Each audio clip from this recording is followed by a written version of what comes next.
Today we have two stories in our gospel and first reading that are both confusing and bizarre, and at first glance they seem to have nothing to do with us. In the first reading, we have the story about Abram making a covenant with God, and the language is familiar.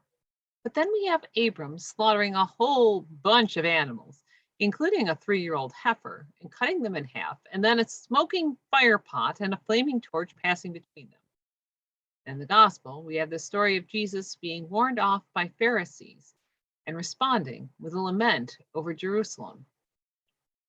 Now, without any context of where Herod held power in relationship to Jerusalem and where the Pharisees were most prominent, it seems like the Pharisees are warning Jesus away from Jerusalem because that is where Herod is and he is seeking to kill Jesus. But that would be inconsistent with everything else that the evangelist Luke had to say about the Pharisees. Historically, the Pharisees were the predecessors of modern rabbis, and in many ways were preaching very similar messages to those preached by Jesus.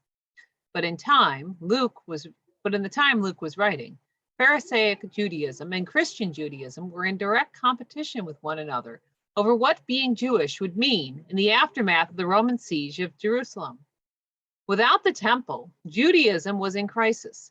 The promise of God to Abraham that we read about in the first reading seemed to have been withdrawn. There was a need to unite together under a common identity.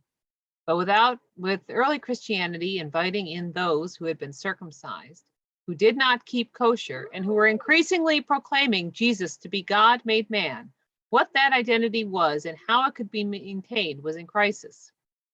So increasingly, Jewish Christians were being removed by violence and at times even lynched by Pharisaic Jewish leaders and their followers. The rivalry and mutual distrust that Luke saw in his own day, he wrote back into the time of Jesus.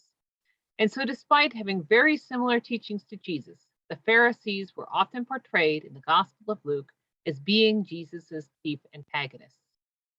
It is therefore odd that a group of Pharisees came to Jesus to warn him that Herod is getting upset and he should go somewhere else to hide out. Except that is not what is going on at all. It is a trap. In Luke, during the Passion narrative, Herod does not particularly want to kill Jesus. He just wants to make him his court magician and is annoyed with Jesus for rejecting him and this role, and he sends him back to Pilate for execution. And Herod was the ruler over Galilee, not Judea and Jerusalem. Luke has the Pharisees warning Jesus that Herod was going to kill him to try to get him to go to Jerusalem to be killed by Pilate. They were trying to trick Jesus into leaving the relative safety of the north to flee to the danger in the south, or to just get up and leave altogether and reveal himself to be a false prophet. Instead, Jesus calls them out and answers in a way that makes it clear that he knows exactly what they are trying to do. But because this is what he was born to do, he was already on his way to Jerusalem, though he knows that he will face execution there. He is going to Jerusalem not to escape some imagined threat from Herod, but because, as God made flesh, he must go to Jerusalem to call his people home, though it will mean his life. He is going to Jerusalem because God has not forgotten the promise made to Abram. Which brings us back to that business with the dead animals getting halved and the fire and the smoke.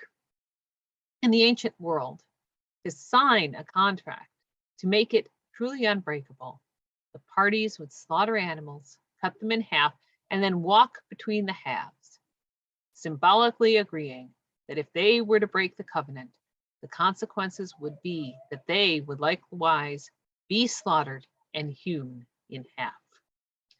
Now, God is not a human person, and despite certain references to God walking past and other anthropomorphic qualities in the Hebrew scriptures, God is generally not seen as having a human body.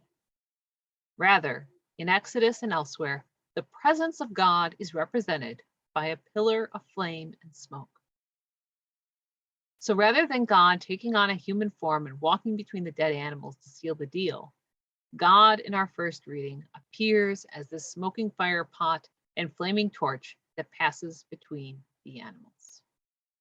But the meaning is the same.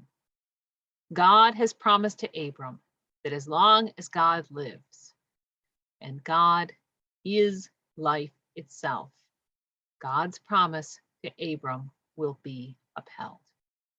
God will never forget Abram and his descendants, and the number of those descendants will be beyond imagination.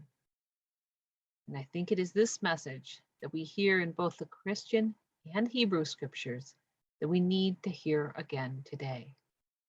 God is love. God is mercy. God has not forgotten us. God cannot forget us.